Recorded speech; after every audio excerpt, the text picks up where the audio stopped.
Kick us off, Harrison. You've got a new film making its way around the festival circuit. Tell us about Extremely Unique Dynamic, and then Ivan, give us the real log line.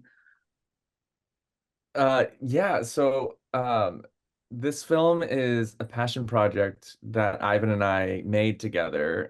We're primarily actors, and last year during the strikes, things were a little bit slow. So Ivan and I were eating Thai food on the floor, and we were like, "What should we do? Let's make a movie." So we kind of just brainstormed this idea about two guys making a movie about two guys making a movie about two guys making a movie, and it's kind of based on heightened versions of ourselves. Because I was about to move to Can. What face are you making? That was he said that was my line. I I'm supposed forgot. to I already forgot the about the question. log line. It's about Um, two. Okay, go. no. So yeah, in life, I just moved to Canada a couple months ago, and the movie is our characters kind of grappling with the pending move. And yeah, I did totally answer your question. I'm so sorry.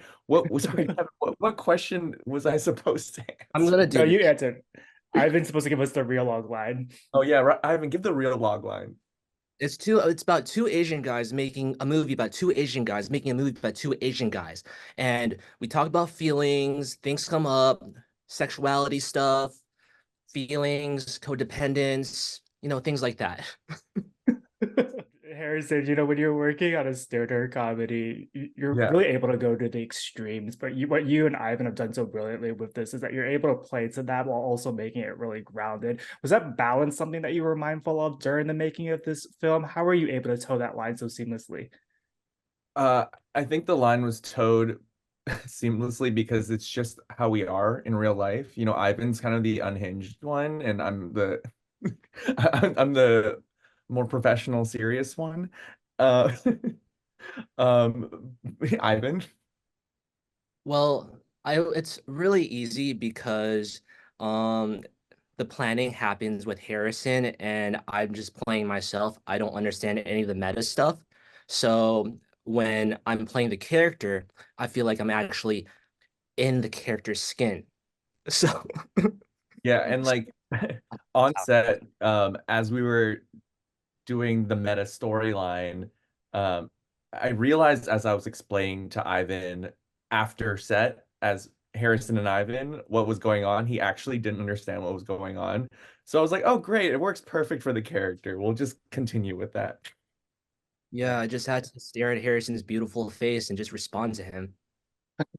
It works really well in the film. Ivan, I also love the ways in which you were both able to honor the Asian projects that have paved the way while also acknowledging the realities of being an Asian creative in this industry and how so often there's typecasting and the scarcity of roles for our community, which was one of the reasons why the two of you created this project. How do you hope this project will inspire others to take their careers into their own hands, particularly with the Asian community? Well, I just feel like right now, the Asian community is very black and white. They usually go extreme, right, where like they want more super charactery types to the other side where they're all chiseled and beautiful. And for us, we're kind of in the middle. We're just like lovable average guys. And right now we kind of want to show that, hey, there's red, there's blue, but hey, I'm also green. Green's also great. So that's what I want to say. Film is also an editor's medium, and it's really in the that stage where things start to take form. Harrison, you've said in previous interviews that you and Ivan would do these long, extended takes and do scenes in various different ways. Did you know going into this filming process that that's how you wanted to tackle the openness of this script? And how much of that decision was influenced by your own experience as an actor and knowing the importance of having that variety? Yeah. So the script that we wrote was a pretty strict scriptment. It was about 20 to 25 pages where we had very clear structure for each scene, like where we started, certain things that we wanted to potentially talk about, and where it ended. And for Ivan and I, like we've just known each other so long as friends that we feel very comfortable as actors with each other. So we wanted to definitely lean into the improvisational elements of it. But yeah, off the bat, we knew like we wanted to just do really long takes and just kind of riff on each other while maintaining, while staying in the guidelines of each scene. So yeah, we did like 3 to 4 takes, like 8 minutes each of each scene where we kind of just talked about different things in between. And if you gave the film to like 4 different editors without any context, you probably have 4 different movies. So there's definitely like 3 other cuts of this movie somewhere that exist. Um, but yeah, that was something that we had planned off the bat to do. Our editor, who we brought on, uh, bless his soul, such a great guy, such an amazing editor because Oh, he Scotty Jr. Michael Scotty Jr., shout out. He worked on Pen 15 not too long before this, so he's really strong with comedy. And with Pen 15, what's so great is like even though it's hilarious, like there is a lot of heart to it as well. Hmm. So as he was watching our dailies and looking at our cuts, he realized that there was a lot of heart to the movie that he wanted to really pull out. So then we really focused on a lot of the coming of age elements of the movie. And then we actually went back and did a bunch of reshoots with the kids as well on a DV camera, just to make that more of a central part of the storyline. But yeah, I mean, like by doing it the way that we did it, it just left a lot of um, openness for interpretation of how we wanted to go with the storyline, and we found a lot of that in the edit. Yeah, those two kids are incredible. And Ivan, you already touched upon this, but while this is an Asian-led and creative project, it's also a universal story about friendship, identity, and embracing change. And those emotional beats really hit home. As an actor, how did you create the space for yourself to tackle that vulnerability and your character's arc throughout? I started acting because I mean, as a kid, I've always felt pretty invisible. So like I've always kind of just held that I was the quiet, shy kid most of my life. And I found I mean during my teen years, like I started wanting to feel more seen. So I started trying to find outlets in dance, acting, and singing. And I feel like my goal as an actor is to feel seen, and I want people to I guess just see the shades of me that I'm too scared of showing in real life, which is kind of interesting because that goes back into the movie of like them using Mhm. this as a um is it called a proxy? A proxy to express how we really feel. And yeah, I think that's just really beautiful. A testament to your ability as an artist and a storyteller. And Harrison, throughout your career, there's always been such a fine line that you get to play with both dramatic and comedic beats. For you as an actor, is one more challenging than the other? And is it different from the writer or the director's perspective as well? Yeah, I mean, I personally love comedy. I feel like comedy is always really hard to nail because I feel like what we tried to accomplish with this film was we wanted to talk about subject matter that isn't often talked about, and it is serious, but in the veil of comedy, because I feel like it's digestible and a lot of people like what we wanted to do was like make people laugh and then like punch them in the gut and make them cry. Hmm. And yeah, like for me personally, yeah, I love comedy. I feel like it's extremely challenging in that way because it also is technical too, in a lot of ways. Um, but yeah, I mean, in a perfect world, like I'd love to continue making projects where I get to flex both comedy and dramatic muscles in the same project. Yeah. Yeah, making them laugh and punching them in the gut is exactly how I want to be in real life too. But yeah, I mean, comedies is just really difficult now. Like, I really miss laughing out loud. I miss laughing with an audience. Like, Hmm.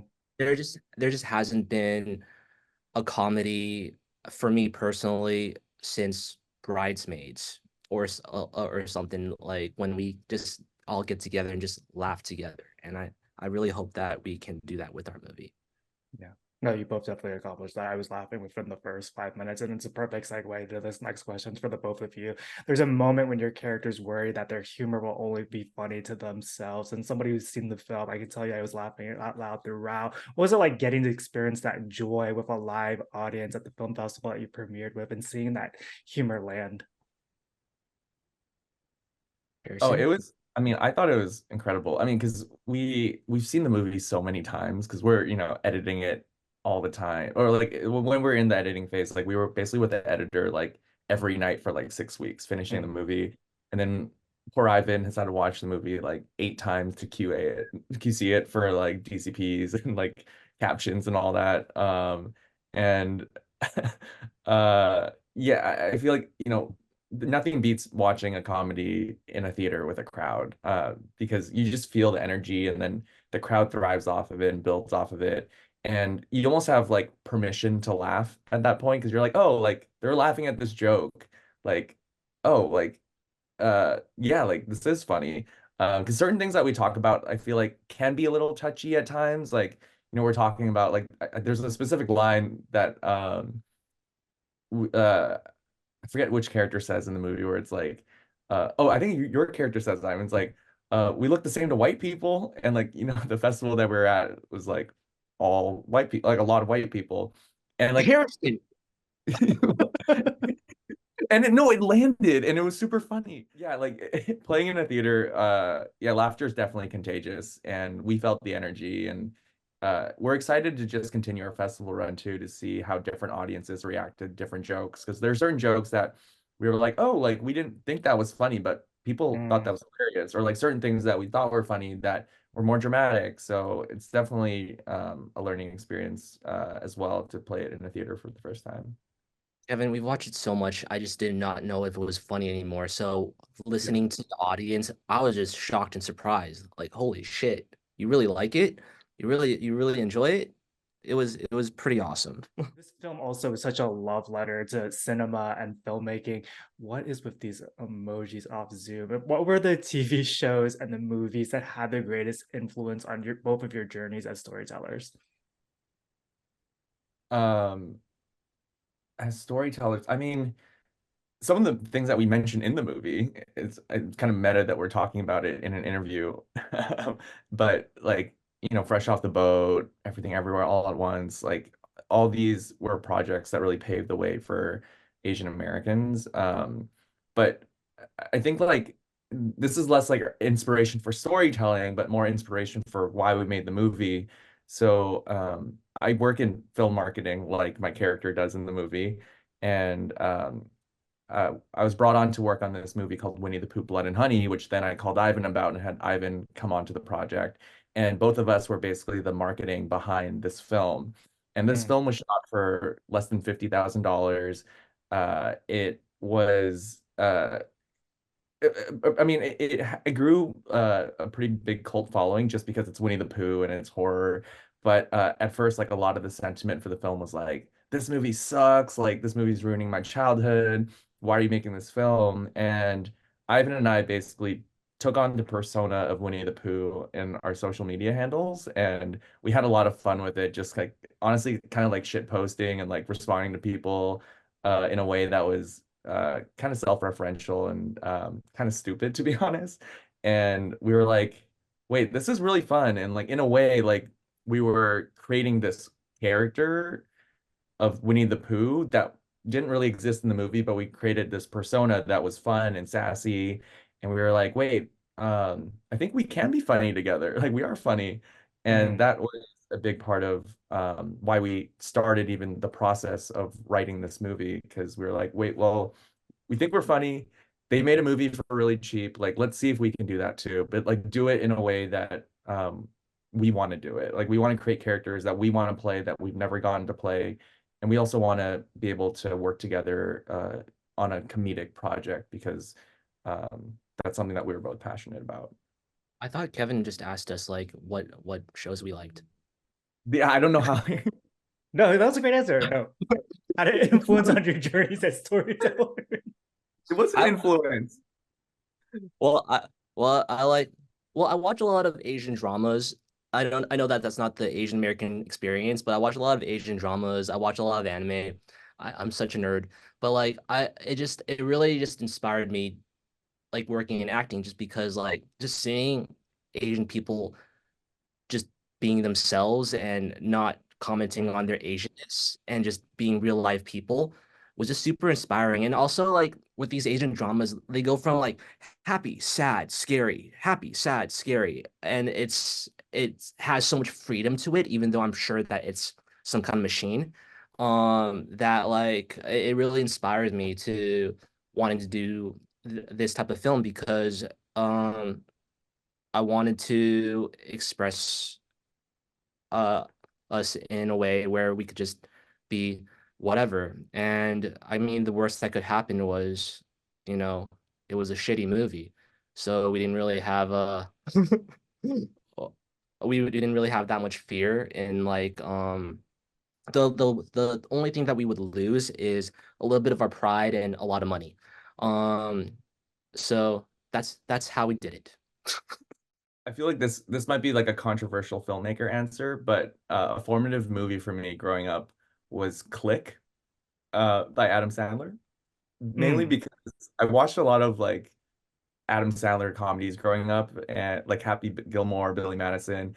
But Click was like one of the first movies I remembered crying in, because there's that scene where he's like in the rain running. I'm like, this whole thing's a comedy, but then like I cried in it, and I was like, I've always wanted to make a movie like that. So, yeah.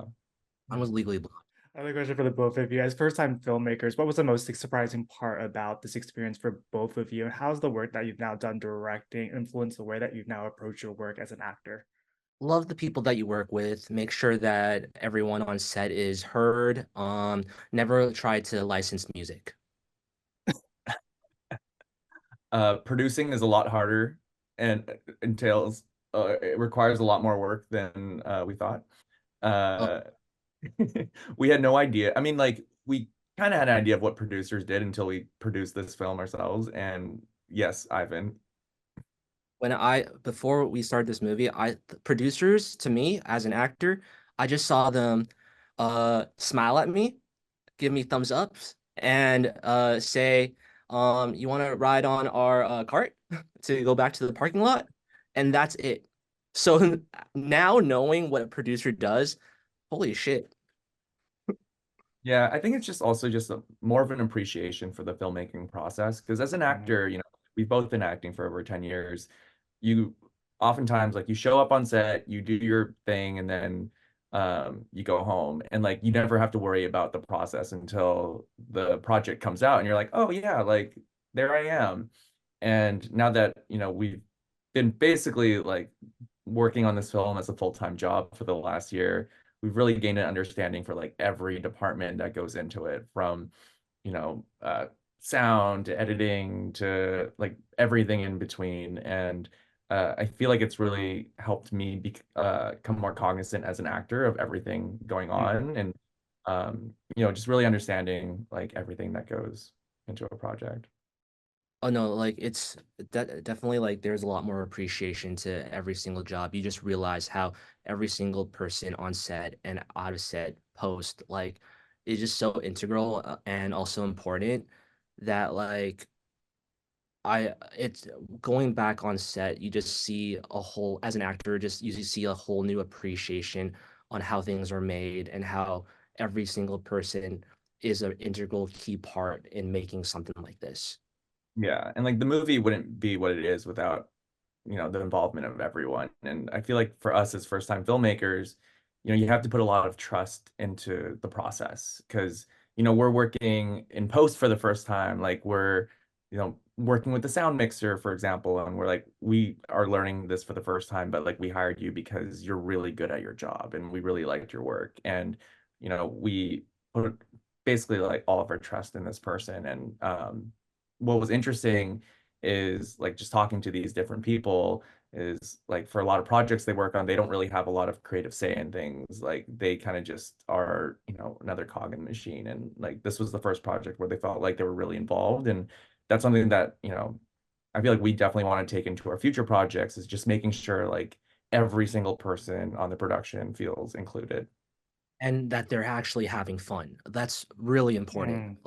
Every single person should, or well, I would love them to be having fun, but take the job seriously. Have fun within the job.